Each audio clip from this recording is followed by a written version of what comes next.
de jornada neste percurso. Em seguida, queria dar isto, não seguindo nenhuma ordem específica, queria deixar um imenso reconhecimento de gratidão por todos aqueles que nos têm acompanhado ao longo destas últimas, aliás, desde o início do projeto, porque têm feito ganhar força e dado e enriquecido esta experiência.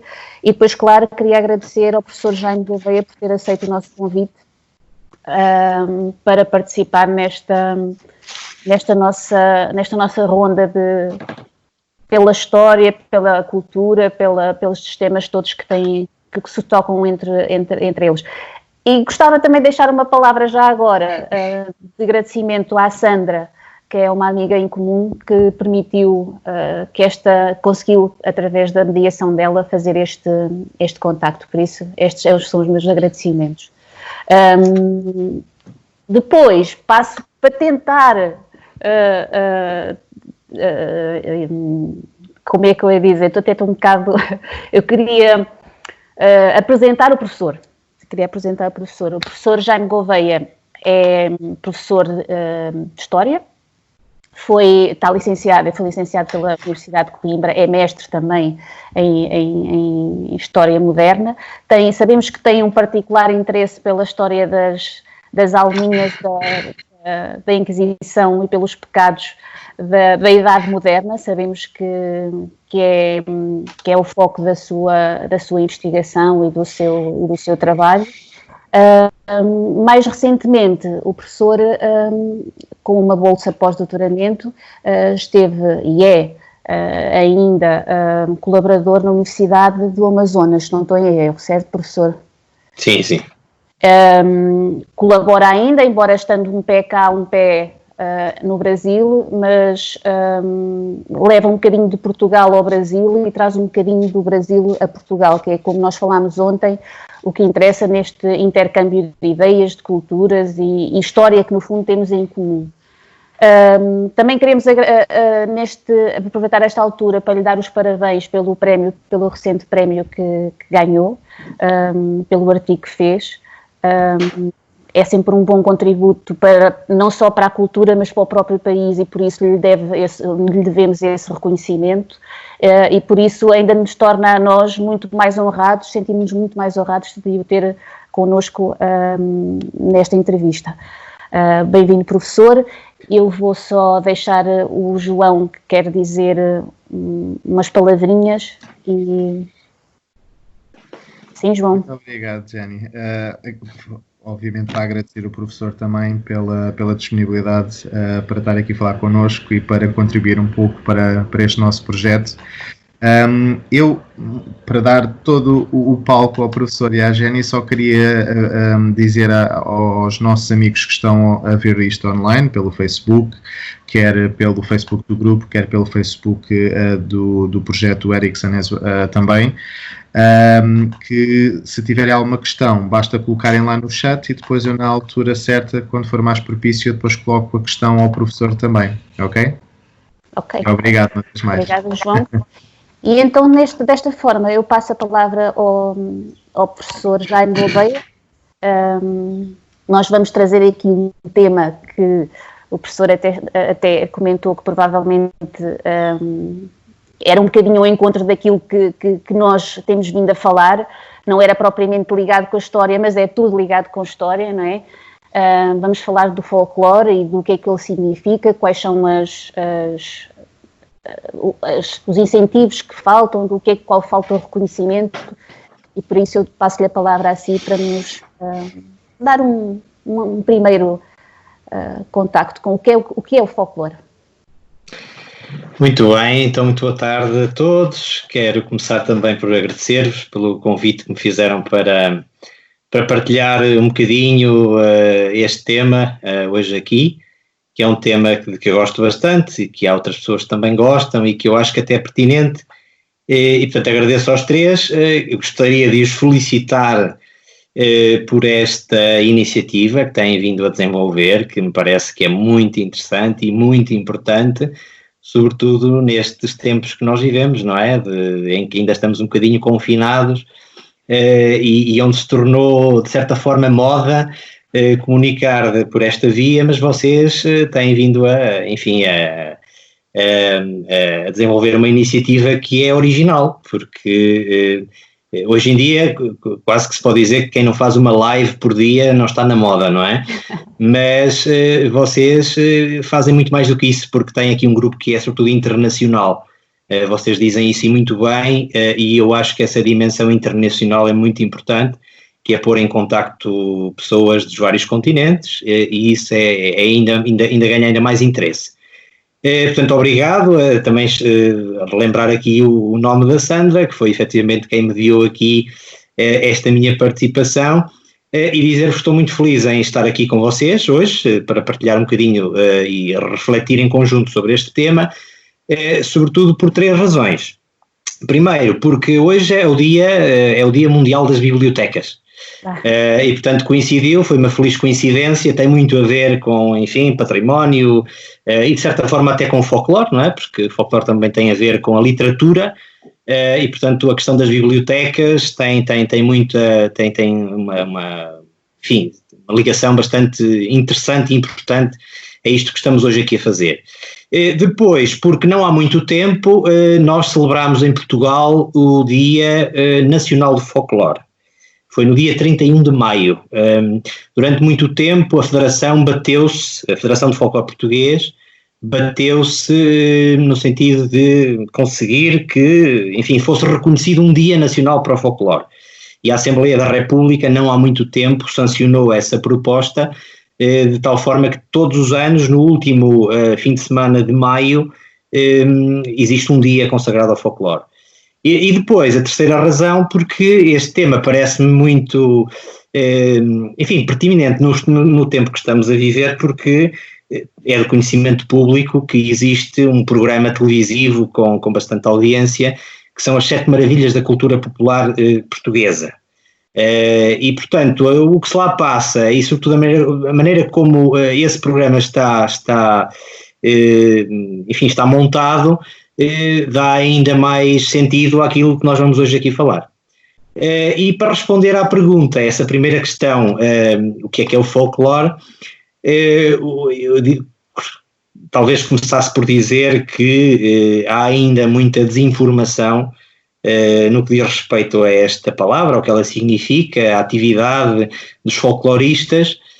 Folclore é uma palavra que não é portuguesa, é uma palavra anglo-saxónica, nasceu, portanto, na Inglaterra, foi um conceito criado por um arqueólogo, Sir William Thomas, que usava um pseudónimo. Portanto, ele, quando escreveu o primeiro artigo onde usou pela primeira vez este conceito, ele usou o pseudónimo de Ambrose Merton, e escreveu uma carta, basicamente foi isso, escreveu uma carta que foi depois publicada numa revista de Londres, em 22 de agosto de 1846, e foi aí pela primeira vez que ele utilizou esta palavra. Palavra conceito, não é? Para quê? Para explicar, para significar o saber ou a ciência do povo. Folclore é uma palavra que se desdobra em duas: folk, povo, lore, saber ou ciência, e portanto folclore significa a ciência ou o saber do povo. E portanto os folcloristas, aqueles que se dedicam ao folclore, têm como missão estudar, desenvolver, divulgar, digamos assim, o folclore tem como principal objetivo exatamente isto, portanto, atuar no domínio da investigação, da divulgação, da salvaguarda, do quê? Exatamente da ciência do povo, do saber do povo, tudo que diz respeito ao povo. Claro que depois podemos aqui discutir um pouco o que é o povo, também há muitos debates intelectuais e teóricos acerca disso. Depois houve muita gente que se dedicou a estudar no ponto de vista da antropologia, da sociologia, até do ponto de vista da história, mas em suma é isso. Portanto, os folcloristas dedicam-se a estudar o saber do povo. Então agora as suas palavras fizeram-me lembrar, tenho 2 questões. A primeira quando falou na salvaguarda, porque é importante que essa salvaguarda seja feita e é importante que ela seja feita seguindo critérios e moldes específicos para que ela não caia um bocadinho ou seja, não seja banalizada. E isto eu falo porquê? Porque muitas das vezes, e eu sou muito sincera, nós quando falamos em folclore, nós lembramos daqueles ranchinhos folclóricos que atuavam nas terrinhas pequeninas, porque a nossa ideia era muito essa, era muito reduzida a esse tema. A outra questão que eu tenho, ou seja, a primeira é como é que nós fazemos a salvaguarda dessas tradições, dessa cultura, desse saber do povo. O professor fala, inclusive, neste nosso roteiro que nós tínhamos aqui preparado, nas convenções da Unesco e o que é que se pode fazer mundialmente para cada país, cada povo, preservar essa cultura. Por outro lado, eu tenho aqui uma questão, porque no mundo cada vez mais global e cada vez com mais movimento de pessoas de um lado para o outro, essa questão de quem é o povo coloca-se, porque vemos cada vez mais a mistura dos povos dessas mesmas culturas. Dá isso origem a uma nova cultura, ou teremos nós depois que a dividir em subculturas? Não sei se me estou a... Em que modo é que, primeiro, como podemos salvaguardar, e segundo, é como é que estes movimentos de populações, estas novas as crises e estas novas convulsões que nós vivemos hoje em dia, em que sentido é que elas podem mudar ou modificar um bocadinho o folclore de cada um dos nossos países de origem? Muito bem, obrigado pelas questões, duas questões bastante interessantes. Como é que se salvaguarda? Bom, a atividade dos grupos de folclore tem como uma das principais missões exatamente salvaguardar. Para salvaguardar tem que atuar no domínio da pesquisa, não é? Da recolha, sobretudo da recolha. Mas para isso, para explicar um bocadinho o que é que estes grupos fazem, porque como a Jenny disse muito bem, começou por dizer que quando se pensa no folclore, e é de facto uma ideia que está enraizada na grande maioria das pessoas, é os ranchos folclóricos e até com um certo menosprezo, não é? Quando se olha para a atividade destes grupos e até a própria palavra folclore infelizmente está ligada a uma desvalorização que acontece em todos os setores da nossa sociedade, nomeadamente na política, em que se usa e abusa, digamos, de um conceito que é muito nobre e que significa aquilo que eu há pouco disse, mas que as pessoas entendem como uma coisa depreciativa e, portanto, usam-no em contextos completamente, enfim, não apropriados, não é? E depois eu até, mais para a frente da nossa conversa, até poderei dar alguns exemplos, enfim, de frases que são preferidas em público e que acabam depois por condicionar as pessoas, porque são ditas por pessoas que, enfim, têm alguma notabilidade e depois a tendência é seguir, não é? Costumo dizer aos meus alunos que normalmente copia-se o que é mau, é mais fácil copiar o que é mau do que é bom, curiosamente. E neste caso é exatamente isso. Mas, portanto, dizia eu, é preciso explicar um bocadinho o que é que os grupos fazem para também tentarmos perceber aqui a distinção entre o trigo e o joio. Há grupos de folclore e grupos de folclore, não é? Os grupos que pertencem à Federação, à Federação de Folclore Portuguesa, à partida, são grupos que são submetidos a uma monitorização. Para que é que existe a Federação? A Federação nasceu em 1977, já lá vão alguns anos.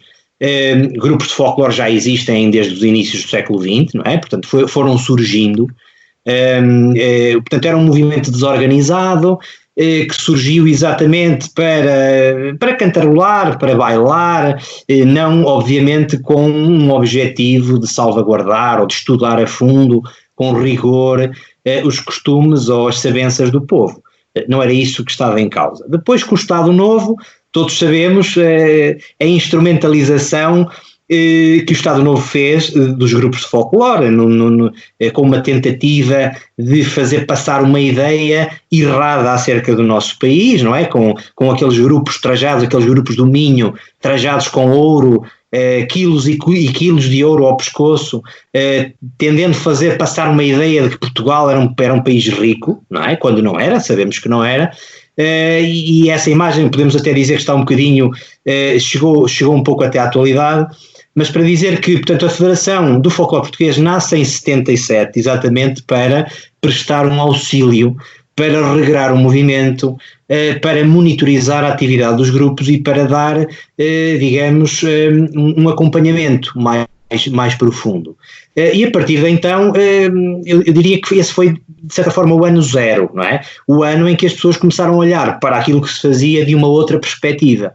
E foi a partir de então que se começaram a fazer recolhas numa tentativa exatamente de salvaguardar, ou seja, mais do que subir a um palco para representar umas modinhas, o objetivo dos grupos é salvaguardar. Nós não conseguimos subir ao palco trajados com o que quer que seja, se antes não tivermos passado por uma atividade intensa de recolha, de pesquisa, recolha de fontes que podem ser orais e naquele tempo, hoje em dia, infelizmente, já não há protagonistas vivos, portanto, pessoas que viveram nos finais do século XIX e nos inícios do século XX, que é, digamos, a época temporal que os grupos procuram representar, porque foi nessa altura que nasceu o conceito de folclore e com o objetivo de estudar a cultura do povo daquele período, daquele período específico, não é? Portanto há sempre um limite temporal e espacial de cada grupo, mas, portanto, dizia eu, os grupos passaram a fazer isso e é importante, quando se sobe um palco há todo um trabalho por trás que normalmente o público não vê, mas um bom grupo de folclore tem que fazer isso previamente. Ou seja, um grupo que represente com dignamente uma região tem primeiro que investigar fontes orais, escritas, materiais, tem que validar as fontes, não é? Não é encontrar uma fonte que diz uma coisa qualquer e passa a ser válido, tem que haver um conjunto de fontes que validam aquela informação, não é? Para nós percebermos que é fidedigno, que era de facto assim, aquela saia era daquela forma, apertava daquela forma, por dentro aquele saiote era daquela forma, e enfim tudo, não é? Os instrumentos musicais, as cantigas, as formas de dançar, tudo, não é? A maneira como o povo pensava, a índole, e devo dizer-vos, há espetáculos absolutamente extraordinários, e isso sim é representar com dignamente os nossos ancestrais. Já o mesmo não podemos dizer de outros grupos que não têm essa pretensão, geralmente não federados e, portanto, não têm apoio, digamos assim, dos conselheiros técnicos da Federação de Folclore Português, e que, enfim, sobem ao palco com sapatilhas, com relógios, com unhas de gel, com lábios pintados, isso é tudo menos folclore e é isso que depois permite que a sociedade olhe depreciativamente para aquilo que é o folclore e para aquilo que os grupos são e depois pagam uns pelos outros, digamos assim. Mas, portanto, para responder à pergunta, salvaguardar é o quê? É, em primeiro lugar, ir recolher, ir pesquisar, ir investigar para depois divulgar. Não se pode divulgar sem esse trabalho prévio. Exatamente. Então aquilo que o folclore faz no fundo é a representação de uma época em si, uma época específica, aquelas tradições daquele povo específico, porque, por exemplo, depois nós no nosso país, então podemos representar o nosso país de diversas formas, de norte a sul, nós temos tradições que diferem de povo para povo. Eu lembro-me de uma vez ter passado umas férias no Alentejo, e achei muito bonito, não tem nada a ver com um grupo folclórico, mas é o folclore do povo espontâneo. E estávamos num restaurante e de repente começou aquele cantar, um canto alentejano. E começou um, depois outro, e aquilo para já foi espontâneo, não foi uma coisa que fosse organizada, não era um grupo federado, não era nada disso. Mas o contexto onde estava inserido o meio e tudo fez relembrar, ou seja, levou-nos para trás para os ancestrais deles, não é? Que nós não conhecemos, mas quando nós visitamos essas regiões achamos tão bonitos e que nos fazem perceber melhor aquela região. Ou seja, no fundo o folclore acaba por ser isso, é a contextualização daquele lugar naquela época, e a salvaguarda no fundo é um bocadinho isso, é manter essa representação viva. Acho que foi mais ou menos isto. Agora, a outra pergunta que eu lhe fazia é como é que nós podemos manter estas mesmas tradições, mas tendo em conta que o nosso mundo está completamente alterado e que já não somos países tão isolados como éramos antigamente. Aliás, estamos a ter esta conversa agora desta forma exatamente por isso, porque somos um mundo em total evolução e convulsão.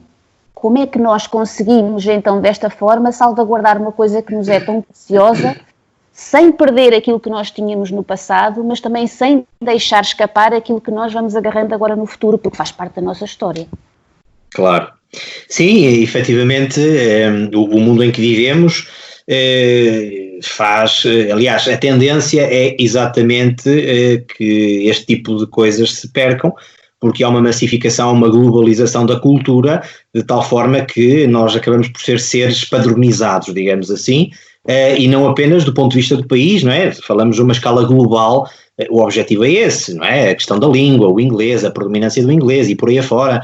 Portanto, agora, eu sou daqueles que vê, embora milite no folclore, sou daqueles que vê também a globalização num sentido positivo. Eu acho que nós ganhamos muito com isso e estamos a ganhar e vamos continuar a ganhar, desde que, lá está, saibamos também preservar e manter aquilo que são as nossas raízes. E por isso é que esta atividade dos grupos de folclore não colide nem de perto nem de longe com, enfim, o fenómeno que estamos a viver e que eu acho que é irreversível da globalização. O que eu acho é que, de facto, ao nós olharmos para as nossas raízes, termos sensibilidade para continuar a praticar determinadas tradições, a reavivá-las, não é, obviamente, no sentido de voltarmos ao passado. Durante muito tempo achou-se que as pessoas que eram ligadas ao folclore tinham uma visão passada e passadista, e até um certo espírito de saudosismo, e até conotaram isso do ponto de vista político. Isso é completamente errado, não é nada disso. É um conjunto de pessoas que valoriza a sua cultura, que entende que neste mundo globalizado há espaço e deve haver espaço para a nossa identidade, para a nossa cultura, termos noção disso, até porque todos nós sabemos que somos europeus, mas também sabemos que há uma pluralidade imensa de culturas na Europa, sempre assim foi e continua a ser. Há muito que nos une, mas também há muito que nos separa, e não tem que ser forçosamente negativo isso. Eu acho que não tem que ser. Acho que é na diversidade que nós conseguimos depois catapultar aquilo que é de que cada um tem de bom, e é importante que haja essa transmissão, ou digamos esse contacto de culturas. É sempre importante, mas nunca perdermos isso, perdermos aquilo que temos mais de genuíno, que é aquilo que nos filia a determinadas regiões.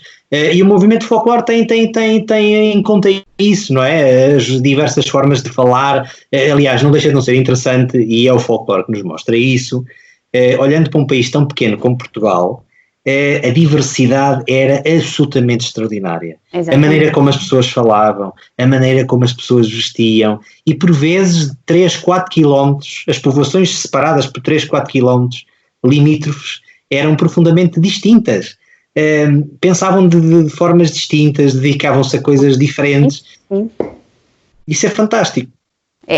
Nós temos aqui o exemplo, eu vivo aqui muito perto da Nazaré, e esse é um exemplo daquilo que está a dizer, porque se nós sairmos da Nazaré para viajar, sei lá, 10 km depois, nós vemos um contraste, mas uma coisa impressionante, desde o traje, porque as antigas esposas dos pescadores que usavam aquelas saias todas, é claro que isso é mais representado nesses festivais e tudo, elas não andam sempre vestidas daquela forma, mas muitas ainda conservam essas tradições. A própria forma das pessoas falar é completamente diferente de tudo em volta, e estamos a falar exatamente isso, numa região específica, mas aliás, que alberga, em termos folclóricos, digo eu, uma riqueza enorme, porque depois temos a Nazaré, depois temos as Caldas da Rainha, depois temos, num curto espaço geográfico, neste espaço geográfico nós temos uma riqueza enorme que muitas vezes, aí está, por se calhar menosprezarmos e pela tal forma como nós usamos o conceito de folclore, como estava a dizer, relegamos isso para segundo plano, atiramos isso um bocadinho para trás como uma coisa marginal, ou seja, não lhes damos o devido valor. E aí é que eu lhe peço para nos explicar como é que o folclore é marginalizado e como é que verbalmente, não é? Nós não lhes damos o seu respectivo valor, ou seja, como é que algumas expressões surgem, mas o professor há de ter com certeza mais conhecimento sobre isso. Sim, antes ainda de responder a essa pergunta, só fazer aqui uma nota relativamente à diversidade. A diversidade realmente é extraordinária no nosso país, um país tão pequeno, mas com uma cultura... Hoje em dia poucos olham para isso porque, como eu digo, nós estamos massificados, vestimos todos da mesma forma, comemos todas as mesmas coisas, já ainda falamos um bocadinho diferente, mas a tendência é que não, é que isso se dilua no tempo, mas há 100 anos atrás, e foram apenas 100 anos, isso também mostra como realmente a época contemporânea é uma época da velocidade. As coisas mudaram como da noite para o dia, não é? Não foi assim durante muito tempo, não é? Na época moderna, na Idade Média não era assim, as coisas demoravam mais a suceder, mas realmente desde os finais do século XIX, inícios do século XX até à atualidade, as coisas realmente mudaram muito, não é? Mudaram muito. E realmente hoje em dia os mais jovens não têm noção da diversidade que é o nosso país e daí também a importância do movimento folclorista no sentido de mostrar que realmente o nosso país é muito rico dos mais diversos pontos de vista. E dizer que a própria Federação de Folclore Português, atendendo a essa diversidade, e porque de facto o objetivo da Federação é uma associação, não é? É um conjunto de grupos que estão associados, e o objetivo é dar, portanto, é monitorizar e dar formação e dar acompanhamento para que os conselheiros técnicos consigam dar esse acompanhamento. As pessoas têm que ser especializadas naquele local, não é? Eu, por exemplo, sei muito pouco do folclore alentejano, não é a minha região, não foi essa região que eu estudei. Eu não sou conselheiro técnico da região do Alentejo, eu sou conselheiro técnico da região das Beiras, que é a minha região que eu conheço melhor e que tenho investigação feita no campo e, portanto, posso prestar algum auxílio dentro daquilo que eu fui estudando. E a própria Federação, atendendo a essa diversidade, está estruturada das mais diversas regiões. E para dar um exemplo, a região das Beiras, não é? Que é uma região grande, tem sub-regiões, exatamente porque havia uma grande diversidade dentro dessas várias regiões.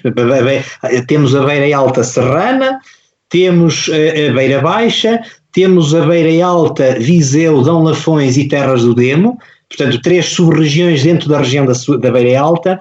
Isto só mostra o quê? Mostra a complexidade que há em estudar todo este passado, todas estas comunidades.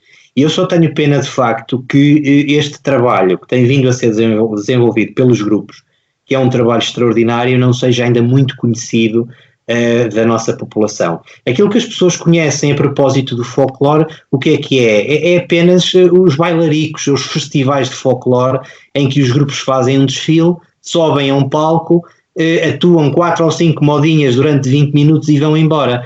Portanto, é basicamente isso que as pessoas conhecem, tirando alguns grupos que organizam outro tipo de representações que devem fazê-lo, não é? Como feiras gastronómicas, enfim, recriar algumas tradições, cantar as janeiras, enfim, tantas outras coisas que há para fazer e que se deve fazer exatamente para ultrapassar esse estigma que existe na sociedade a propósito do folclore. E com isto já estou de certa forma a responder à questão, ou seja, como é que as pessoas desvalorizam? Desvalorizam exatamente olhando ou pensando neste conceito e achando que efetivamente o folclore é apenas isso, não é? E sobretudo a utilização do vocábulo de uma forma depreciativa para dizer que folclore tem a ver sobretudo com cor, e aqui vamos sobretudo ao minho, não é? Ao vermelho, ao ouro, ao pescoço.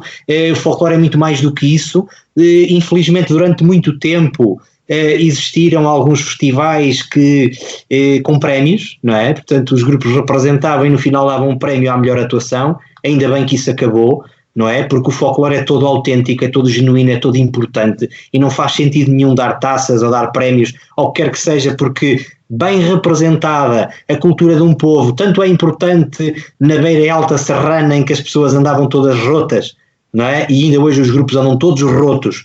É mais importante ou menos importante esse folclore do que o folclore do Minho, em que as pessoas trajavam melhor, porque efetivamente os lavradores abastados tinham mais posses.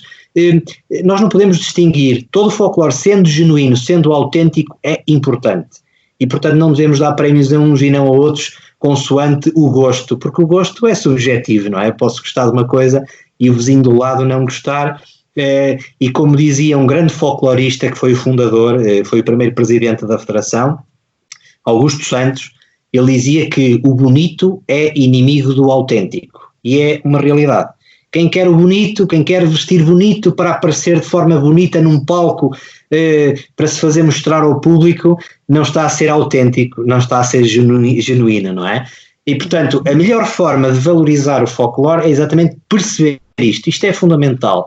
O que nós fazemos é representar. Se as pessoas andavam rotas, pois então nós vamos andar rotos. Se as crianças andavam descalças, e andavam, quase todas, e nós não vemos isso nos grupos, não é? Alguns sim, mas a grande maioria não, mas se as crianças andavam descalças, as crianças dos grupos sobem a um palco, devem andar descalças para mostrar que de facto era assim, porque só assim é que estamos a ser autênticos, não é? Agora, há determinadas coisas que se dizem também que desvalorizam o folclore.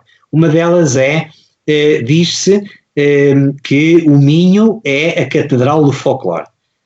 Não há catedrais de folclore, não é? A catedral de folclore tanto pode ser na vila mais remota do Algarve até à localidade mais importante de Viana do Castelo, não é? Portanto, não há catedrais. A catedral, para mim, uma catedral de folclore é onde se represente condignamente o passado de um povo qualquer, não é?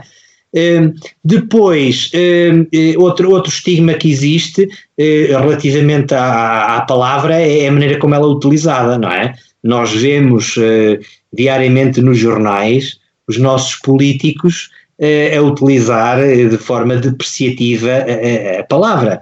Ainda há bem pouco tempo, em abril, um deputado do PSD, eu peço desculpa estar a falar no partido, não é nada contra o partido, aliás, basta dizer que todos os partidos utilizam e têm pessoas que utilizam de forma errada a palavra, mas estou a dar um exemplo porque é talvez o mais recente.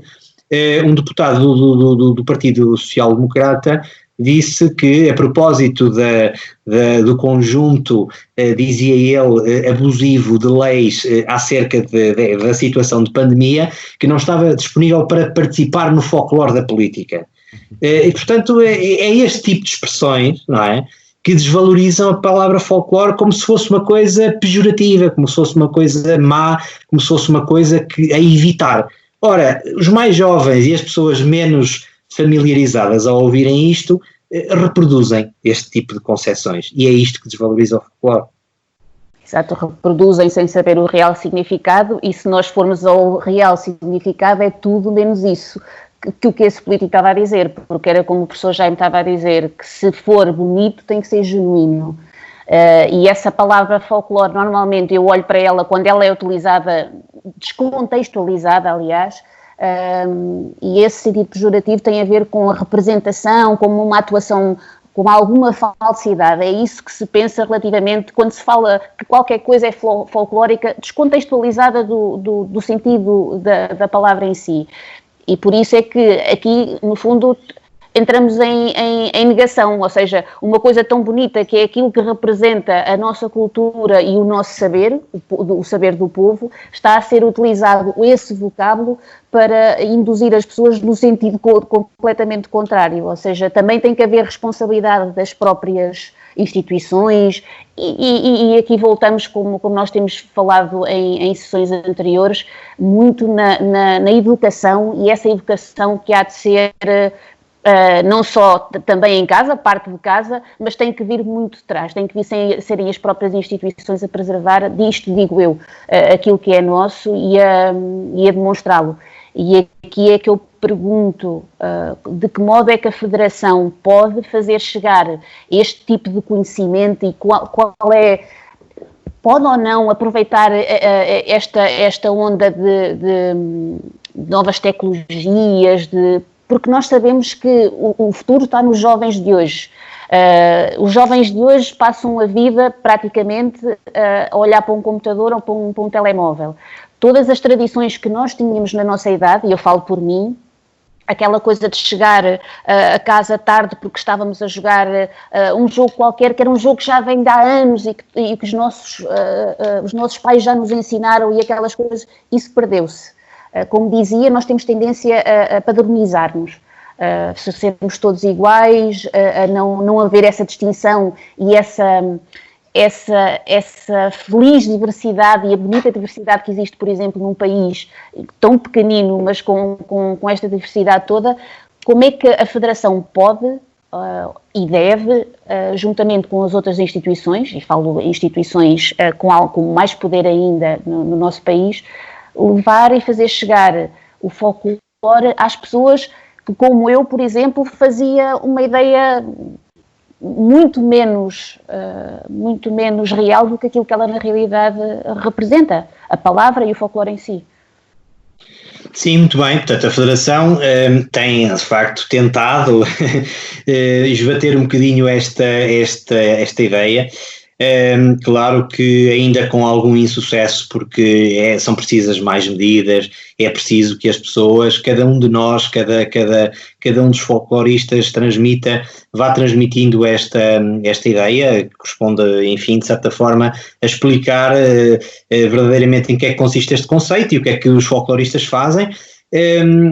Sem dúvida que, talvez, eu diria que o maior desafio da Federação é exatamente atuar no domínio daqueles grupos que ainda não cumprem determinados preceitos que deveriam cumprir e que de certa forma acabam por dar aso a este tipo de coisas, que as pessoas olhem para eles e não vejam que aquilo é um trabalho sério, porque nem toda a gente faz um trabalho sério, infelizmente. Claro que tem que ser com muita paciência, porque a Federação de Folclore Português, como eu disse, é uma associação, portanto não é sequer um organismo do Estado ou com qualquer vinculação ao Estado, não existe. Tem vindo a tentar uma aproximação ao Ministério da Cultura com algum sucesso, já existe alguma sensibilidade por parte do Ministério da Cultura para aquilo que a Federação vai fazendo, também porque a Federação, de algum tempo a esta parte, estas últimas direções, esta última direção, o Dr. Daniel Café, tem vindo exatamente a tentar uma colagem, digamos assim, até junto das universidades, para tentar mostrar que tudo aquilo que nós fazemos é, digamos, até um trabalho científico de base, portanto é uma coisa séria, não é uma coisa rigorosa, para que se comece a ultrapassar um bocadinho esta ideia. Portanto, junto de instituições, nomeadamente políticas, mas também universitárias, no campo do conhecimento, no campo da cultura, e eu diria até com algum sucesso, o reconhecimento até do ponto de vista internacional, porque em 14 de dezembro de 2019, do ano anterior, a Federação de Folclore Português foi acreditada pela Unesco como ONG, portanto, organização não governamental, no âmbito da Convenção para a Salvaguarda do Património Imaterial. Portanto, foi muito bom que isso acontecesse, porque foi um reconhecimento, mas sobretudo também uma responsabilização que dá alguma credibilidade, digamos assim, ao movimento. A partir de agora há que, obviamente, explorar um bocadinho essa responsabilização, porque já é uma organização reconhecida a nível internacional e, portanto, eu só espero que, do ponto de vista das nossas instituições políticas, passem a olhar de forma diferente a Federação, mas falar de Federação é falar dos grupos que estão ligados à Federação, porque são um conjunto de pessoas que organizam coisas de muito nível, pessoas das mais diversas idades, desde bebés que nascem praticamente dentro dos grupos, que nascem, crescem, casam e continuam nos grupos, pessoas que fazem toda a sua vida, digamos, dentro dos grupos, e portanto há também, digamos, também é importante potenciar o convívio intergeracional. Portanto, fazem-se coisas de grande nível, também do ponto de vista da sociabilização, e portanto eu só espero que realmente as instituições políticas deem mais valor e sobretudo apoio a este grupo, porque de outra forma eu não vejo que nós possamos dignificar este movimento. Portanto, a Federação deve fazê-lo, mas também não depende apenas de si fazê-lo. Quando fala em património imaterial, eu às vezes vejo, e nós assistimos todos os dias a um bocadinho a um desleixo, eu não vou dizer desleixo, se calhar porque soa muito, muito forte, mas uma desvalorização do nosso próprio património ou a forma como nós o gerimos. Nós, a semana passada, inclusive, falámos sobre isso. E do aproveitamento também das próprias instituições para ganhar algum dinheiro com isso, e estamos a falar de turismo, estamos a falar de todas, várias atividades. Eu imagino, estou-me a lembrar, por exemplo, de utilizarem o Panteão para fazerem festas, essas coisas todas, e aquilo que eu questiono é, se já é tão difícil para nós valorizar, e quando falo valorizá-lo realmente, não falo, temos um panteão, não, estou a falar valorizar e respeitá-lo, no fundo é respeitar. Quando já é tão difícil respeitar, ter o devido respeito por o património material, como é que nós conseguimos incutir uma ideia que não se vê, que no fundo é o nosso, é parte de nós, é alguma coisa que nos identifica, mas não é uma coisa que seja patente, ou seja, é uma coisa mais única, é um bocadinho como a religião, é uma coisa que se sente. Como é que nós somos capazes de levar essa paixão, porque no fundo é essa paixão, esse conhecimento, que ele cresça de uma maneira saudável e que possa tornar-se respeitado, não é? Porque é isso que o folclore precisa, porque é a nossa identidade, e é aí que eu vejo as dificuldades, porque eu sinto essas dificuldades diariamente. Património material e património já é tão desvalorizado às vezes, como é que nós conseguimos valorizar um património imaterial que nos identifica? E depois aí vem outra questão, que é aquilo que inclusive falávamos ontem, das pessoas também poderem experienciar, ou seja, experimentar, viver aquilo que está a falar. O professor estava a dizer que não conhece o folclore do Alentejo, mas se calhar se for lá e assistir a uma representação, vai ser, porque estuda o folclore, vai sentir se calhar aquele contexto, vai apreciar aquele contexto e a diferença que existe com o folclore que o professor conhece.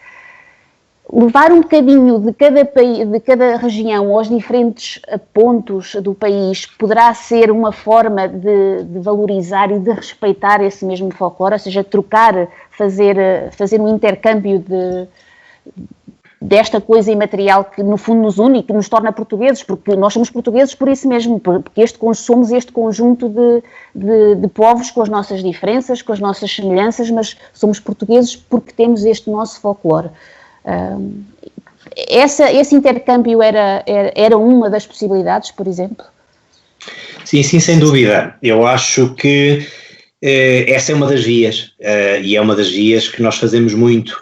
Um dos critérios da organização de festivais de folclore é exatamente haver, não propriamente 4 ou 5 grupos daquela mesma região, mas haver uma diversidade para as pessoas contactarem com os outros tipos de representação e outros tipos de culturas, não é? Porque ainda há culturas muito vivas e nós conhecemos a nossa. É interessante também conhecer as outras e, portanto, trazer grupos à beira alta do Alentejo, do Ribatejo, da beira litoral, do Minho, por aí afora. É sempre importante que existam vários grupos e, portanto, levar e trazer às regiões um bocadinho dessas representações da diversidade das outras culturas é importante. E uma das vias é exatamente pela organização dos festivais. Outra das vias, e agora falando aqui também um bocadinho da responsabilidade que tem a Federação, eu ainda não falei aqui, mas vou introduzir aqui esta ideia, que é da Carta de Princípios. A Federação de Folclore Português tem uma Carta de Princípios, que é um documento estruturador, é um documento norteador, não apenas para os grupos que fazem parte da Federação, mas para toda a gente que queira consultá-lo. Portanto, ele está no site da Federação, é um documento público que qualquer pessoa pode, enfim, ler, consultar, e nesse documento, nessa carta de princípios, que tem exatamente os princípios que norteiam este movimento, um dos princípios é a transversalidade do património.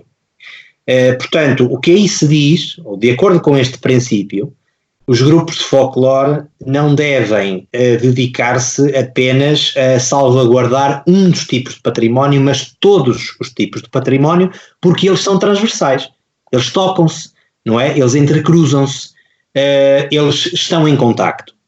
E, portanto, os grupos de folclore são agentes cuja missão tem como fim a sensibilização, a recuperação, a salvaguarda não apenas de um tipo, de uma tipologia de património, mas de todos os tipos de património. E eu vou dar apenas um exemplo, que tem a ver com o trajar.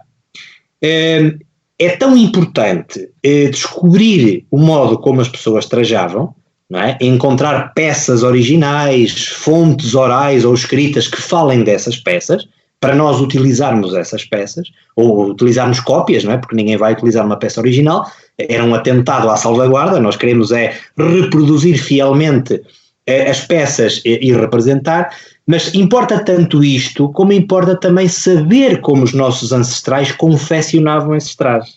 Exatamente. Porque se nós não soubermos como é que eles os confeccionavam, nós não vamos conseguir fazer cópias fidedignas. E, portanto, utilizando aqui duas palavras antigamente, nós temos que saber as usanças, mas também as sabenças, não é? Portanto, temos que saber o que se usava, mas também saber como se fazia o que se usava, não é? Porque os vestígios do que se usava são património material. O saber, o conhecimento, como se fazia, é património imaterial. E é aqui que eu acho que a atividade dos grupos é muito importante também para salvaguardar o património imaterial. E é por isso que a Unesco reconheceu a Federação de Folclore Português como ONG no âmbito da Convenção. Exatamente porque a atividade dos grupos é muito importante, não apenas para salvaguardar o património material, mas também o imaterial. Eu vou-vos dar mais um exemplo. Na minha zona, que é a zona da Beira Alta, portanto uma zona serrana, quando nós vemos a pastora sobe ao palco e está a fazer a meia, não é? Nós estamos a olhar para dois tipos de património material e imaterial. Material é a meia que ela está a fazer, mas ela está a fazer a meia, portanto ela sabe como é que se faz, não é? Portanto houve uma recolha para saber como é que se fazia e há uma transmissão desse saber. Isso é património imaterial, que diz respeito ao saber fazer. E portanto eu poderia dar aqui imensos exemplos, ou seja, o que a Carta de Princípios da Federação de Folclore Português afirma é a transversalidade destes dois tipos de património e por isso eu acho que os grupos salvaguardam os dois e isto é muito importante. Então, segundo diz,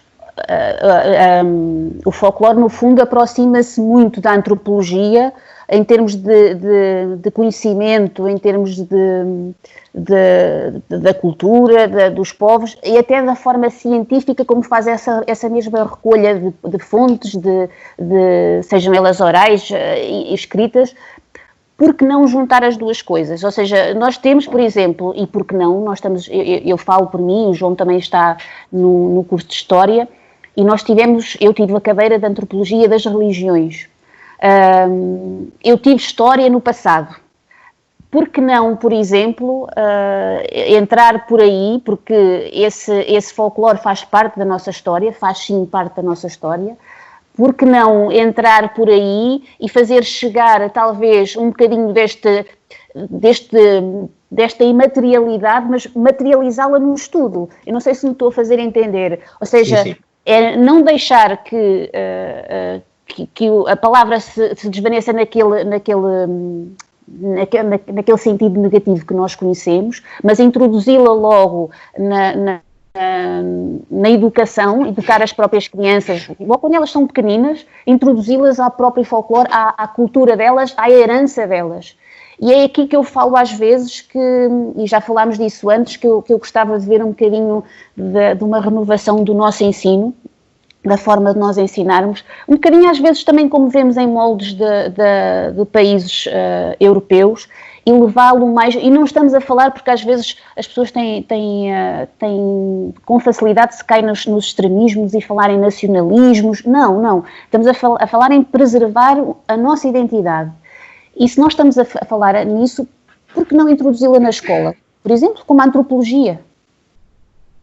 Sim, eu partilho inteiramente dessa opinião. Acho que nós temos que caminhar exatamente para aí, não é? Aliás, eu comecei por dizer, foi um arqueólogo que inventou esta palavra de folclore, e depois ela veio a ser muito discutida, problematizada por várias ciências, desde a antropologia, a sociologia, a própria história, mas a verdade é que ainda há um preconceito muito grande do ponto de vista científico e da academia, não é? E também do ponto de vista político, porque realmente é completamente errado pensar que, como eu dizia há pouco, os folcloristas é tudo gente conservadora ou que tenta reavivar o que quer que seja do ponto de vista nacionalista, não tem nada a ver com isso. O que tem a ver é que realmente isto é importante, faz parte de nós, é um património. Porque é que nós valorizamos outro tipo de património e não valorizamos este, não é? Tudo é património. E, portanto, devemos valorizá-lo. É importante, de facto, haver uma maior transdisciplinariedade. Nós falamos tanto disso, é tão importante que as várias disciplinas se juntem, e o folclore é exatamente um meio para isso, não é? Porque nós precisamos muito da antropologia, precisamos da sociologia, realmente aquilo que nós fazemos do ponto de vista científico, até pela própria história oral, tem muito a ver com a antropologia, as recolhas, o método científico, a validação das recolhas que nós fazemos, tudo isso é muito, digamos, antropológico, mas também é sociológico, porque nós também vamos estudar do ponto de vista social as várias comunidades, como é que se interrelacionavam, não é? Quando nós representamos num baile, representamos a maneira como as pessoas se travavam de razões e os paus trabalhavam nas cabeças, não é? Quando as pessoas se chateavam e chegavam a vias de facto, estamos a estudar a sociologia, a honra, os valores da honra, como é que as pessoas, por dar cá aquela palha, reagiam de forma violenta. Quando nós reconstituímos uma romaria, não é? E mostramos como é que, de um ponto de vista no sentido comunitário, as pessoas se juntavam para comer ao ar livre, e depois cantarolavam, bailavam, bebiam se calhar um bocadinho mais do que a conta, e depois acabava sempre exatamente por folias, mas também em pancadaria. Nós estamos a estudar do ponto de vista sociológico aquela comunidade, não é? Mas além disso, depois também estamos a estudar do ponto de vista histórico, porque temos que estudar outro tipo de coisas. Portanto, eu acho que há aqui uma bifurcação grande de várias disciplinas, que isso devia ser aproveitado. Vou só dizer que a Federação de Folclore Português tem tentado isso, e tem dois projetos importantes que eu acho que no futuro poderão trazer-nos alguns frutos. Um destes projetos é constituir uma parceria com a Universidade Federal do Amazonas, portanto no Brasil, para constituir uma revista dedicada a estudos científicos sobre o folclore. Portanto, o objetivo é fazer uma parceria com uma universidade de um outro país, de um outro continente, portanto dando também um cariz internacional a este projeto, para que a academia, num sítio onde se valoriza muito folclore, que é o Brasil, e nomeadamente a zona norte, a zona do Amazonas, onde ainda há quadros muito vivos de folclore e se valoriza muito, a própria Universidade Federal do Amazonas, que eu conheço muito bem, tem pessoas a trabalhar do ponto de vista científico, mestrandos, doutorandos, que estão a estudar coisas do folclore, e também, portanto, ligando isto àquilo que nós fazemos em Portugal. Portanto, eu acho que este é um projeto importante e que poderia fazer aproximar a antropologia, a sociologia e a própria história. Um segundo projeto que a Federação tem consiste em publicar um conjunto de coletâneas sobre temas que são muito caros ao tema folclore. A primeira coletânea vai ter como tema a lençaria tradicional portuguesa. A maneira como as pessoas usavam lenço, em primeiro lugar a quantidade, a variedade bastante grande de lenços que existiam do norte a sul de Portugal, a maneira como eles se apertavam, portanto estudar isto, não é? E publicar uma coletânea que seja, que de forma fidedigna mostre a variedade dos lenços e aquilo que estava associado à lençaria de norte a sul do país. Eu acho que são dois projetos importantes, aqui eu se calhar juntaria um outro que tem a ver com a formação. Face a este período de confinamento, a Federação adotou como estratégia ministrar formação online aos conselheiros técnicos, aos observadores, que são aqueles indivíduos que entraram agora para a Federação para virem a ser mais tarde conselheiros técnicos, e enfim a todas as pessoas que queiram assistir às nossas formações, que de forma presencial realizavam-se em todo o lado, não é? Portanto iam-se organizando e que agora estão a ser ministradas via digital, e portanto eu acho que no futuro nós poderemos vir a colher alguns frutos ao fazer isto. Exatamente, e segundo aquilo que me deixou agora, que ficou-me presa a ideia, o professor falou que no Brasil se dá, principalmente no Norte, mas que no Brasil se dá de facto mais ênfase e mais importância ao folclore do que propriamente cá em Portugal. E eu pergunto porquê? Ou seja, qual é o fenómeno que pode distinguir este interesse do Brasil, porque tem descendentes nossos, porque tem parte da nossa cultura lá também? Porque é que no Brasil este folclore ainda é tão vivo e tão recriado, e cá em Portugal nós temos a tendência de menosprezar e marginalizar mesmo? Qual é o segredo do Brasil?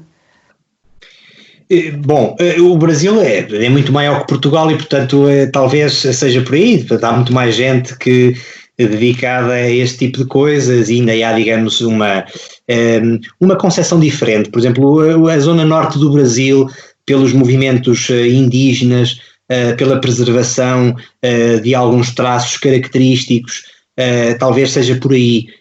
Existe uma ligação mais forte ainda, digamos, à cultura ancestral, e nós fomos perdendo um bocadinho isso, não é? Portanto, nós estamos muito mais globalizados, estamos numa fase de desenvolvimento não tanto, porque isso seria um estigma, não é? Mas estamos em contacto com outros povos, estamos mais massificados e talvez avançamos muito mais nesse capítulo do que propriamente no Brasil. No Brasil dá-se muito mais importância à tradição, e do ponto de vista sobretudo académico, e era aí que eu há pouco queria chegar. Eu acho que as próprias universidades que têm cursos, há uma valorização muito maior do que propriamente em Portugal. Não há propriamente em Portugal muita ligação da nossa academia, não é, aos estudos do folclore. Já tivemos em tempos, não é, até talvez por grandes figuras, Leite Vasconcelos, por exemplo, para dar aqui um caso de um indivíduo que de facto deixou uma obra notável. Nós precisamos muito disso, eu acho que é por aí. Ou seja, precisamos de pessoas que também no mundo académico passem a valorizar e a desenvolver, porque alguém tem que dar o primeiro passo, e talvez no Brasil isso já exista.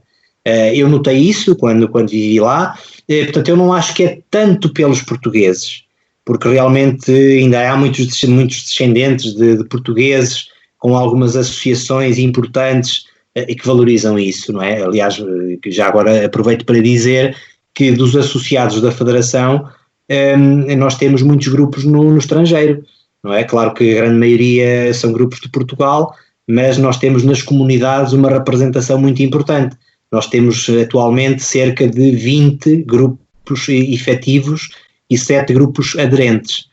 Temos grupos no Brasil, na França, em Andorra, no Canadá, no Luxemburgo, na Alemanha, na Suíça, nos Estados Unidos e também no Brasil. Aliás, o Brasil é um país forte do ponto de vista também dos grupos, não é, que representam o nosso folclore. Só que é um folclore português. Claro que o Brasil também tem folclore do Brasil, não é? E também tem grupos de folclore do Brasil e fazem-se imensos festivais de folclore do Brasil, e depois até é curioso que nesses festivais de folclore brasileiro por vezes aparecem também grupos de folclore de Portugal, que é um convívio salutar, não é, entre diversos tipos de folclore. Isso é muito interessante e muito importante. Agora, para responder a essa questão, de facto eu não sei porque é que no Brasil se valoriza mais.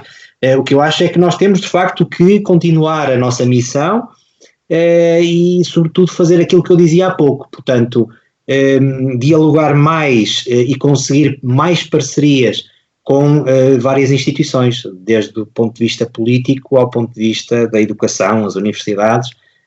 Eu acho que isso é muito importante. Eu agora vou lançar aqui uma polémicazinha, porque tinha que ser. A nossa língua faz parte da nossa cultura, da nossa identidade, certo? Quando nós, por exemplo, fazemos um acordo, cada vez que nós fazemos um novo acordo ortográfico, como o último, por exemplo, nós vemos, e eu fui sou muito reticente, fiquei muito reticente, é claro que pelo facto de eu ter que fazer trabalhos académicos, levou-me a ter que usar esse novo acordo, mas quando isto vem de uma instituição pública, não é? Quando nos é imposta esta mudança e que foi imposta de uma forma ambígua, ou seja, aproximar-nos um bocadinho, porque foi isso que nós sentimos, aproximar um bocadinho o português do português falado no Brasil. Nós estamos aí a preservar, por exemplo, o nosso folclore, a nossa identidade. Eu não estou a falar isto por paternalismo ou por aquela ideia de ficar agarrada a valores sentimentais. Não, eu estou a falar isto porque nós temos formas de nos expressar diferentes do português falado no Brasil, porque temos coisas diferentes, somos povos diferentes, mas nós, quando mexemos na nossa língua, ou seja, numa coisa que, assim como a nossa bandeira é uma coisa que nos define, nós não estamos, de certa forma, a alterar ou a adulterar mesmo o nosso próprio folclore e esta cultura e esta identidade? Sim, sem dúvida. Aliás, nós, até nas nossas representações, por vezes, tentamos utilizar uma linguagem específica de cada região. E isso também foi mudando. Eu não falei aqui, por exemplo, da literatura, mas nós temos alguns livros muito interessantes que são autênticos mananciais de folclore. Aqui na minha região temos, por exemplo, o Aquilino Ribeiro, que é um autor que não está na moda, porque quem pega naquele autor não entende quase nada, porque a nossa própria língua cá em Portugal também mudou, ou seja, a massificação da língua também aconteceu. As pessoas utilizavam diversos vocábulos e a língua portuguesa é de tal forma rica que, para dizer uma mesma coisa, nós por vezes temos diversas formas de a dizer. E isso acontecia efetivamente, não é? Os próprios instrumentos agrícolas, as alfaias agrícolas, numa região diziam-se de uma forma, noutra região diziam-se de outra forma. De certa forma, nós também alterámos isso. Houve uma evolução da própria língua. Agora, a evolução propriamente dita, ou seja, sendo espontânea, eu acho que isso não há, eu não vejo problema nenhum que isso aconteça. O problema que eu vejo é quando somos nós a forçar essa mudança, que foi o que aconteceu com o acordo. Eu também não fui favorável ao acordo, e não sou, ainda continuo a escrever da forma que se escrevia, porque efetivamente acho que não tem que ser, ou seja, este tipo de medidas não tem que ser impostas, tem que acontecer espontaneamente. Aquilo que aconteceu no Brasil foi uma coisa espontânea, não é? Nós introduzimos a língua e ela foi se alterando com as pessoas, de tal forma que, mesmo no Brasil, não se fala da mesma forma, não é? Continua-se a falar de formas diversas, não só na acentuação, mas também na significação. Isso também acontece em Portugal. Agora, de facto, isso é polémico, sem dúvida que é polémico, ainda hoje é polémico e vai continuar a ser polémico. Eu, efetivamente, claro, pela sensibilidade que tenho pelas questões da cultura, obviamente que sou contra qualquer imposição que altere uma coisa que diz respeito à nossa identidade. Acho que as coisas têm que acontecer espontaneamente, tal como aconteceram, não é? No folclore isso aconteceu. Nós não podemos dizer que representar a cultura de há 100 anos atrás, que estamos a representar uma cultura fidedigna, porque não foi sempre assim. Ao longo da história as coisas foram mudando. Não é? Nós estamos a representar as coisas como eram naquele período. Por isso é que é importante termos um período. E nós temos um período. Não é? Quando nós vemos, por exemplo, um chapéu de feltro que tem de aba 5 centímetros, não corresponde à época, já é anos 40. Não é? E isso é um pormenor, mas é um por maior, porque muda logo tudo. Não é? Isso é, portanto, representar uma época é importante para nós percebermos que, em primeiro lugar, não somos puristas. Em segundo lugar, não há essencialização na cultura. Nós não podemos dizer que foi naquele período que nasceu tudo e foi a partir dali. Nós não sabemos, as coisas foram evoluindo no contacto com as pessoas, no contacto com outros povos. Agora, alterar obrigatoriamente para como foi o caso, para nos aproximarmos, eu acho que isso é profundamente errado. Eu acho que a melhor forma de aproximação é exatamente nós catapultarmos Portugal para os outros países. Eu vivi no Brasil cerca de 5 anos. De facto, as pessoas não me compreendiam. Ainda hoje não me compreendem.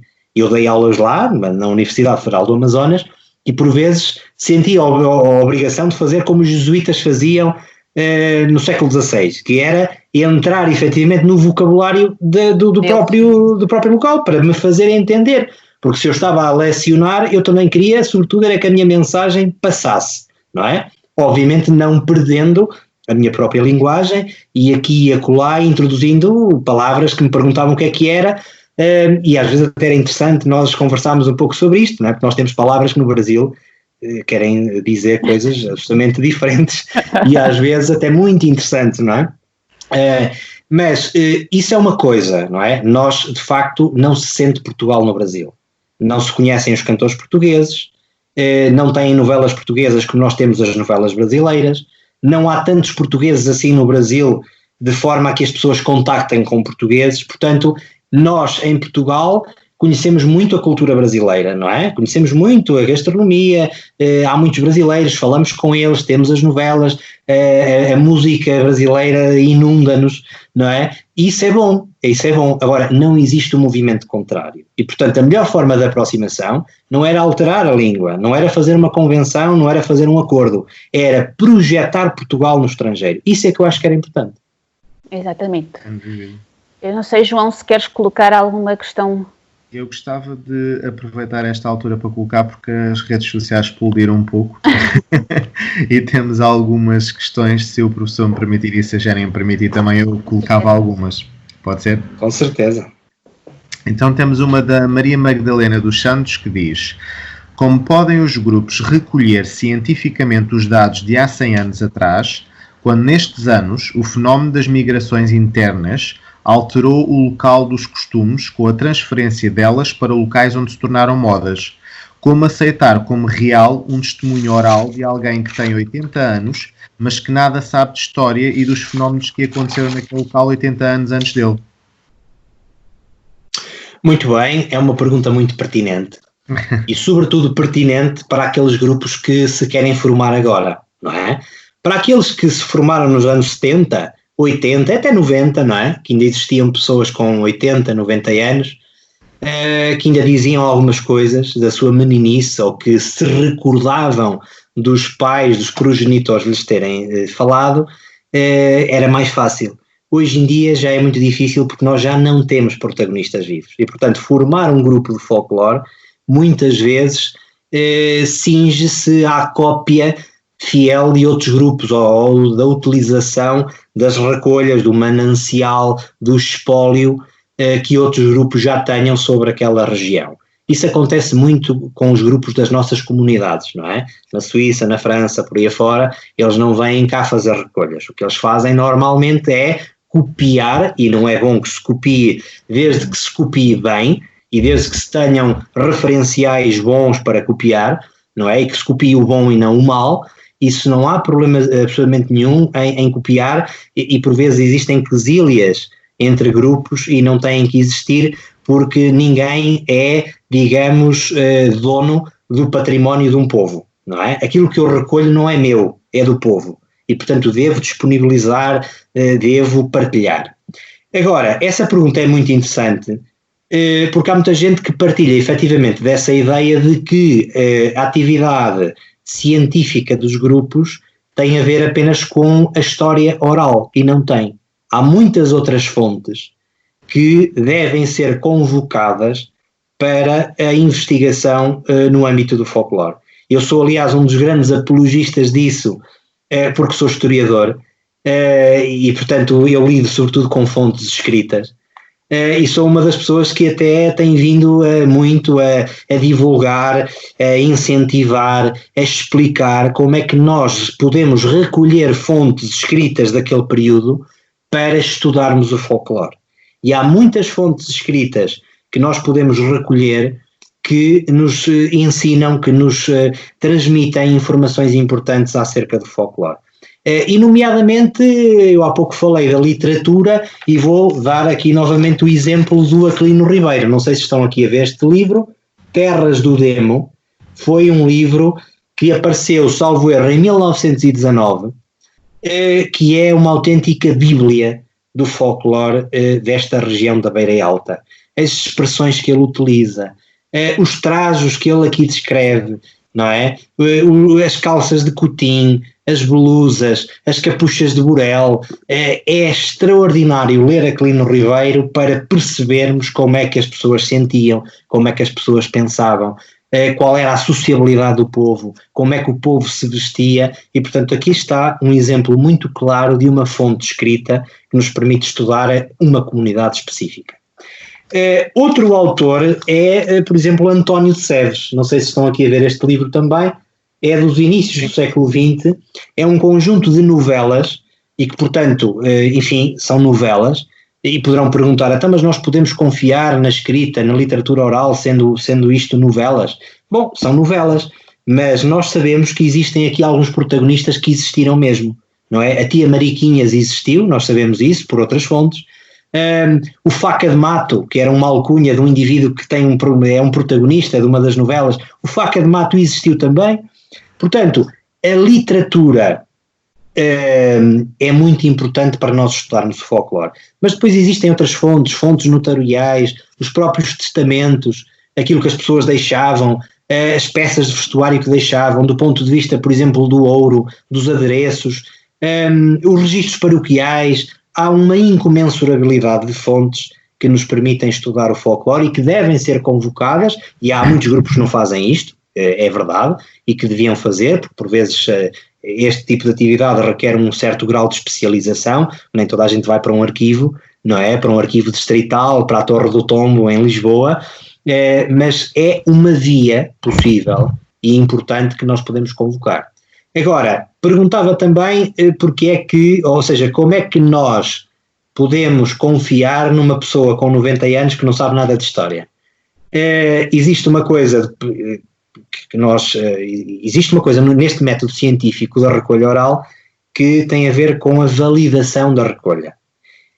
Se uma pessoa com 90 anos me diz que no seu tempo os bailos eram no adro da igreja, obviamente que eu tenho que entrevistar mais 4 ou 5 pessoas que me digam exatamente a mesma coisa, porque senão eu não posso confiar naquele dito daquela testemunha. Portanto, há uma validação da recolha que tem a ver exatamente com a procura de novas fontes, e é assim que nós validamos uma recolha. Certíssimo, e inclusive Aquilino Ribeiro acho que é um bom exemplo para ler. Eu tenho família que mora na antiga casa dele, na Casa Grande de Romariguens, e sempre foi alguém que me interessou imenso descobrir um pouco mais.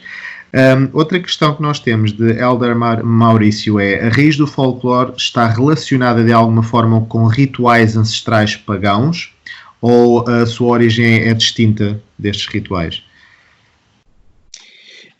Sim, ou seja, nas nossas tradições nós temos, obviamente, há muitas coisas nas nossas tradições que têm raiz pagã, não é? E portanto nós, ao reproduzirmos esse tipo de tradições, de certa forma estamos a reavivar essas tradições que são tradições pagãs, não é? Portanto sim, eu acho que sem dúvida o folclore também tem muito a ver com isso. Uma das questões essenciais daquilo que nós recolhemos e que depois divulgamos é exatamente a religiosidade do nosso povo. E na religiosidade do nosso povo nós vamos encontrar imensas raízes do paganismo. Basta, por exemplo, pensar nas superstições, nas crendices populares. Tudo isso tem a ver com raízes, digamos, mais pagãs, não é? E que não se filiam propriamente à tradição da religião católica ortodoxa romana, e nós temos imensos casos e muito curiosos, e uma das missões dos grupos também é recolher isso, dessas superstições. Eu posso até depois, se quiserem, dar aqui alguns exemplos dessas nossas superstições, que ainda hoje, curiosamente, portanto, existem, nós ainda encontramos pessoas com uma certa idade que ainda continuam a fazer estas coisas e a pensar desta forma. Nos chás, não é? Portanto, a utilização dos chás para isto e para aquilo, e são tudo tradições que ainda permanecem. A própria procissão em si, que ainda subsiste hoje em dia, também é algo que já vem de muito de trás. É um dos exemplos. O Fernando Pimenta diz: há que saber distinguir o que é uma representação dos usos e costumes e o que é apresentado em palco dos grupos folclóricos. Nós até já falámos sobre isso. O que foi determinado durante o Estado Novo foi a forma de dançar e trajar para dar nas vistas, e os usos e costumes foram evoluindo. Sim, mas podem perfeitamente continuar a ser representados. O trabalho no campo, o ver a Deus, as festas populares, por exemplo, mantiveram-se durante muitos anos. Desde os anos 80 praticamente tudo mudou. Como é que se vai representar folcloricamente essa época? Qual época? Neste caso dos anos 80. Dos anos 80. Pois, isso já foge um bocadinho, digamos, à missão dos folcloristas, não é? Portanto, como o folclore nasceu naquele período específico, há um entendimento da nossa parte de que nós devemos, de facto, cingir-nos àquele período. Claro que em história, a cronologia, ou seja, nós não podemos definir balizas cronológicas muito rígidas, porque se eu falo de Lisboa, certamente que nos anos 20 mudou tudo, não é? Porque, aliás, a própria questão da Belle Époque e, portanto, Lisboa, os grandes centros urbanos foram muito mais suscetíveis às mudanças, mas isso não acontece, por exemplo, numa aldeia da beira interior, em que nós vamos encontrar tamancos com testeiras de ferro praticamente até aos anos 70, não é? E, portanto, é preciso saber distinguir e saber, sobretudo, por isso é que eu dizia que é importante na missão dos grupos saber aquilo que se representa. Tem que haver sempre uma cronologia e um espaço. O grupo tem que saber qual é o espaço que representa e qual é a cronologia que representa. E em regra, obviamente que nós já não vamos representar o período da borracha, em que as botas de sola já eram forradas com borracha por baixo, porque a vulcanização da borracha já aparece mais tarde, não é? E, portanto, é preciso saber distinguir. E daí a missão da Federação é exatamente para aconselhar. Durante muito tempo a Federação de Folclore Português era o bicho-papão, não é? Eram quase entendidos como os fiscais que andavam pelos grupos a dizer o que é que estava mal. Ora, isso não corresponde à realidade.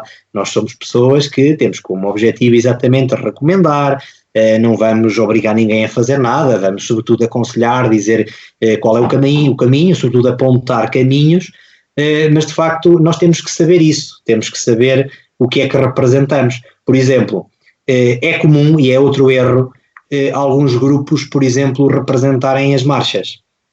As marchas já não dizem respeito à época, ao espírito da época para a qual nasceu este conceito de folclore, não é? A canção popular portuguesa nada tem a ver com a questão das marchas, nada tem a ver com o pimba, não é? Diz-se que o pimba que é tradicional, mas não é. Pode ser popular e é popular, mas não é tradicional, porque é preciso saber o que é tradicional. E isto tem muito a ver com a questão do facto folclórico, ou seja, o que diz respeito ao folclore é o facto folclórico. E é preciso saber o que é um facto folclórico.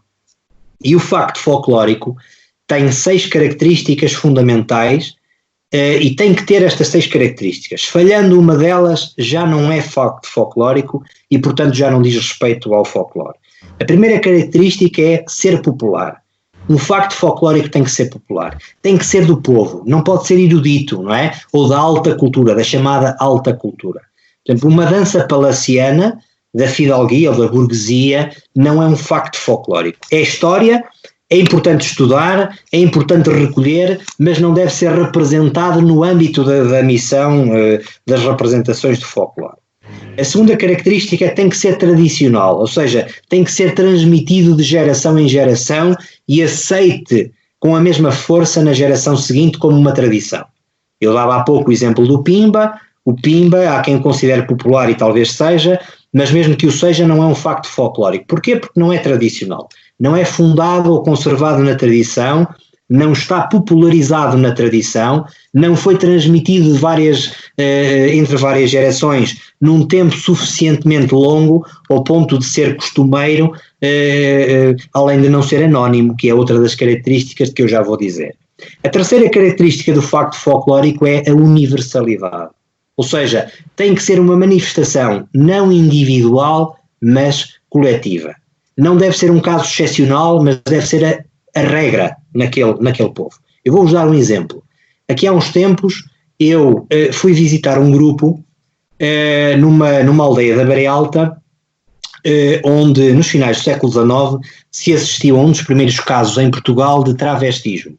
Eu refiro-me à Ana Custódia das Neves, que ficou conhecida para a posteridade como a mulher-homem da Granja do Tejo. Até 1870, anos 70, 79, 80, ela viveu sempre como António. Era o António, era assim que ela era conhecida. Até que depois se descobriu que era mulher. O caso foi, como devem calcular, um autêntico escândalo numa localidade tão pequena como aquela. Veio a ser inclusivamente um caso estudado pela ciência médica da época, que não estava obviamente avançada e não havia conhecimentos acerca do caso, mas a verdade é que esse caso ficou naquela localidade e ainda hoje toda a gente sabe deste caso. E então o que é que aquele grupo de folclore fez? Quando subia ao palco, tinha uma mulher vestida de homem e contava para quem estava a assistir, contava aquela história. Ora, isso é errado porquê? Porque o caso da Ana Custódia foi excepcional naquela comunidade e, portanto, não é um facto folclórico. Foi único. O facto foi único, não é? E, portanto, é importante do ponto de vista histórico, nós devemos recolher, devemos estudar, devemos conhecer, mas não devemos representar como uma coisa do ponto de vista folclórico. A quarta característica é que tem que ser anónima, ou seja, nós não sabemos quem é que inventou nem quando inventou. Foi transmitido de geração em geração, ninguém sabe quem é que é o autor, nem quando surgiu. E as marchas nós sabemos, têm autor, são composições, não é? São composições. A quinta característica é que tem que ser funcional. Nós, se olharmos para a época, as coisas eram funcionais, funcionavam. Se vemos alguma coisa que era disfuncional, em que a bota não batia com a perdigota, é porque alguém inventou, tem mão de alguém, não é? Alguém adulterou. E isso acontece muito, nós vemos quando há uma dança muito rocambolesca, não é fidedigna. Já tem a mão dos chamados ensaiadores do Estado Novo, que apimentavam muito aquelas danças para serem mais corridas, mais faustosas, e isso não é mais bonito, lá está, não é? E a última característica é que tem que ser espontâneo. Não pode ter sido ensaiado, não pode ter sido criado propositadamente com um determinado propósito, como as marchas. As marchas são coisas feitas, têm posições rígidas, estão formatadas para aquele efeito específico. Portanto, isto é que é um facto folclórico. Tendo estas 6 características, é um facto folclórico. Não tendo uma delas, já não é. No caso das marchas, podemos dizer então que são tradicionais, mas não folclóricas, por assim dizer, usando estas características. Outra das perguntas, e já estamos quase no fim das perguntas, aliás, esta até é um comentário bastante interessante do Nelson de Santiago, que diz: na Beira Baixa, cada vez menos pessoas sabem tocar adufo. Eu tenho mas não levo muito jeito. E a Margarida Madalena, novamente, ela coloca uma questão que é um dos problemas graves que os grupos hoje somam a muitos porque atravessam, e é a falta dos novos membros, pois a juventude desvaloriza cada vez mais o folclore, não participa e nem o vê.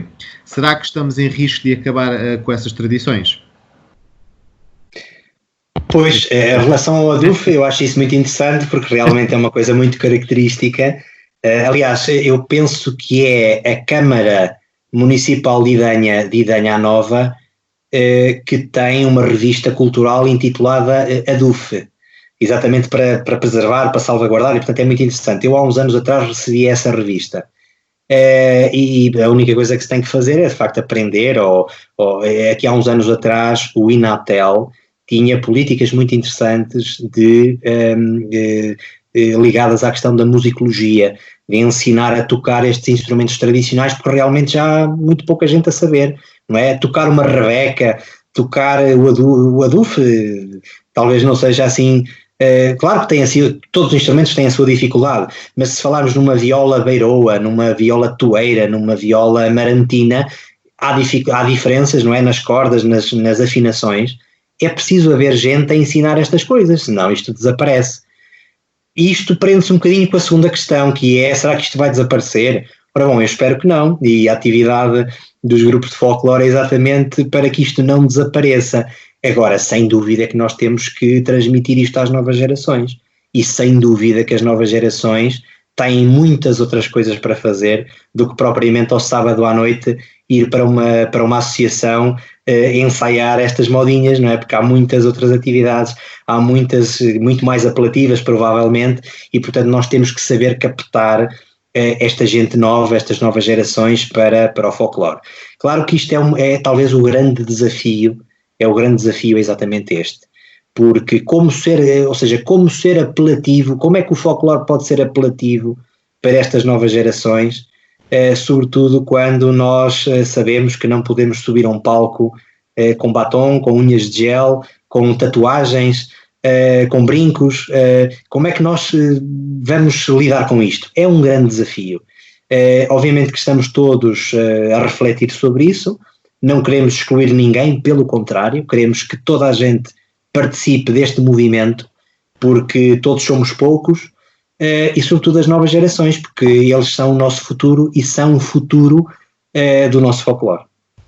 É um bocado como o Fernando Pimenta diz, que sem dúvida uma enorme dificuldade, que em relação à pergunta da questão da Maria Madalena, é que acho que tem muito a ver com as opções que estão disponíveis, e a cultura dos jovens vai precisamente em sentido contrário neste momento. E ele inclusive coloca uma questão em relação aos prémios que falou logo no início da conversa, que é: falou em prémios, mas a Federação de Folclore quer classificar os grupos bons e maus, é essa a função? A Federação deveria ter uma postura pedagógica, sobretudo. Não é o que a Comissão da Região de Coimbra tem feito, pelo menos em relação ao grupo a que eu pertenço, neste caso.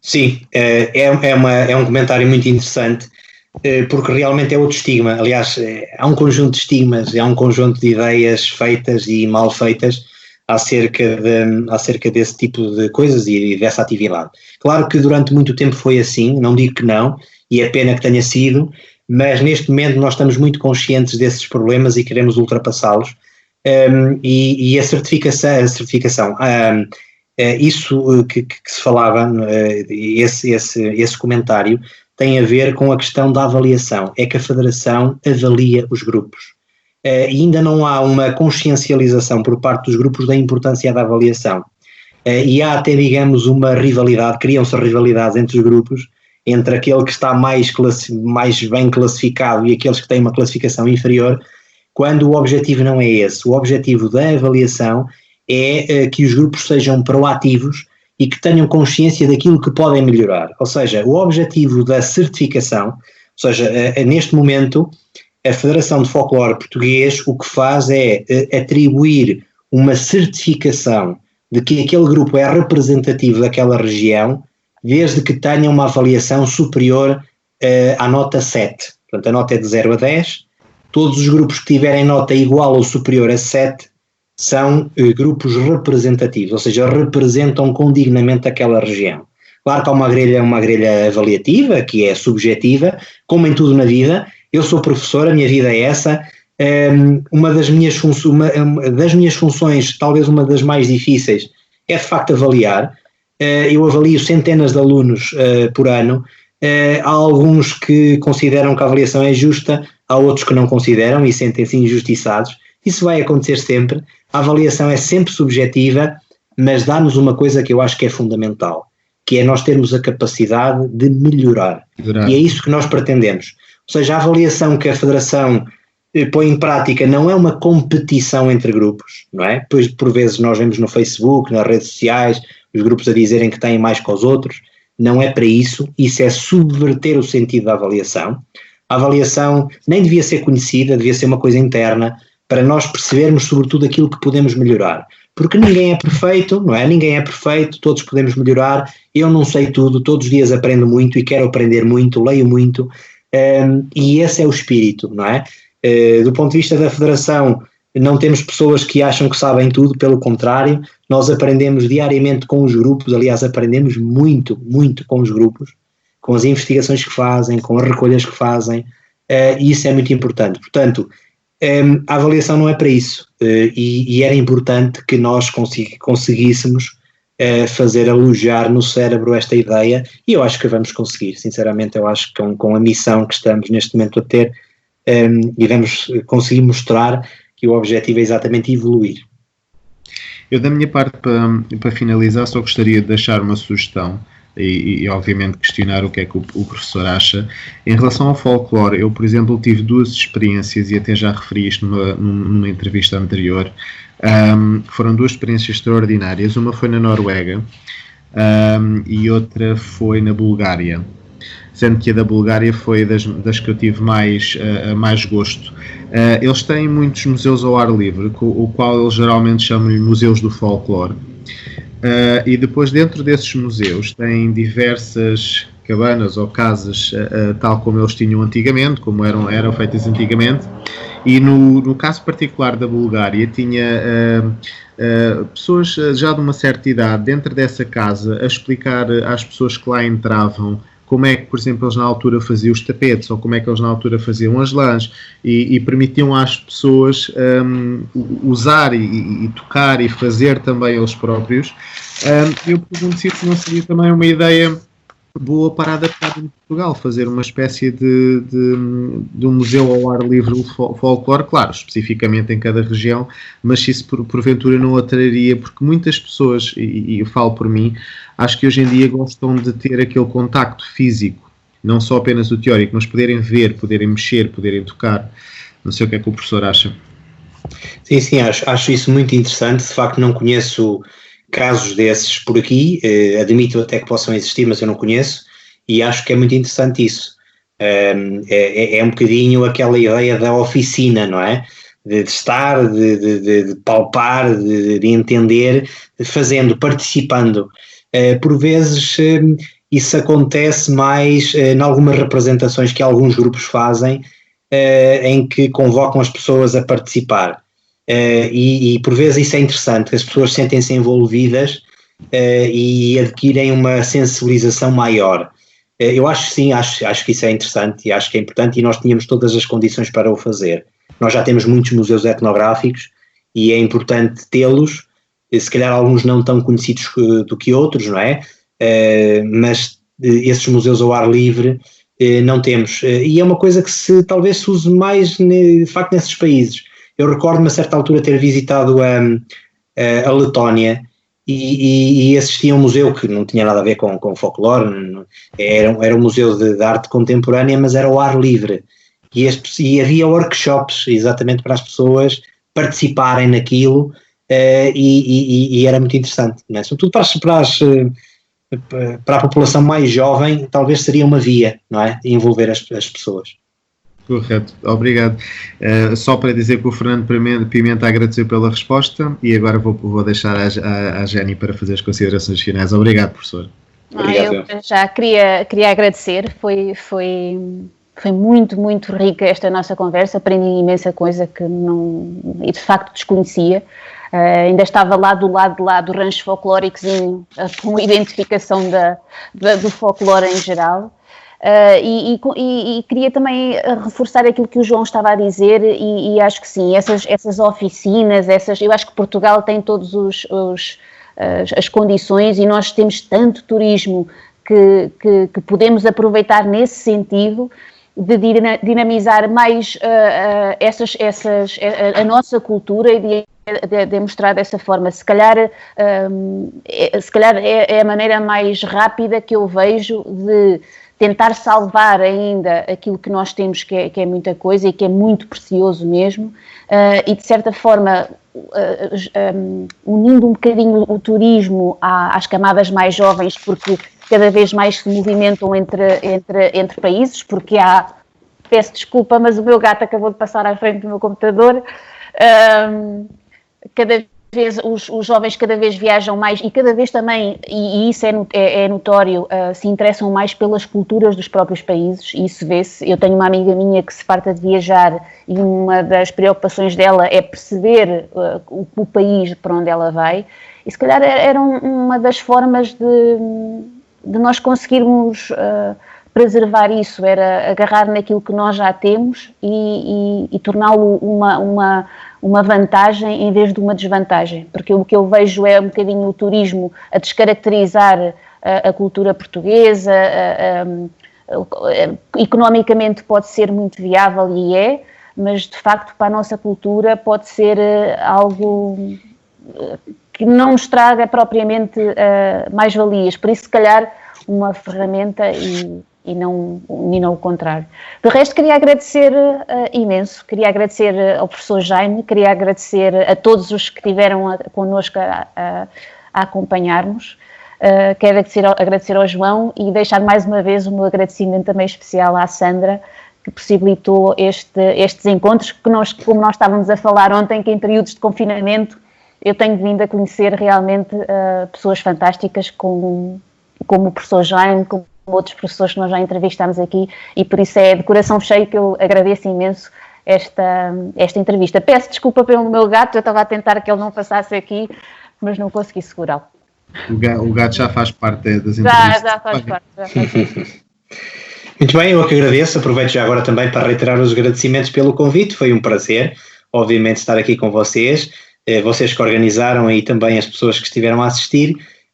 Quando falamos daquilo que gostamos, o tempo voa e realmente eu não dei por o tempo ter passado e portanto foi um grande prazer e virei cá às vezes que vocês acharem necessárias, portanto muito obrigado uma vez mais. Ainda bem. Muito obrigado, professor, e permitam-me apenas só dizer que o Erickson infelizmente não pôde estar presente porque ele teve problemas técnicos, com o computador, estas coisas das novas tecnologias também têm esse lado, mas ele agradece também ao professor pela sua disponibilidade. Muito obrigado.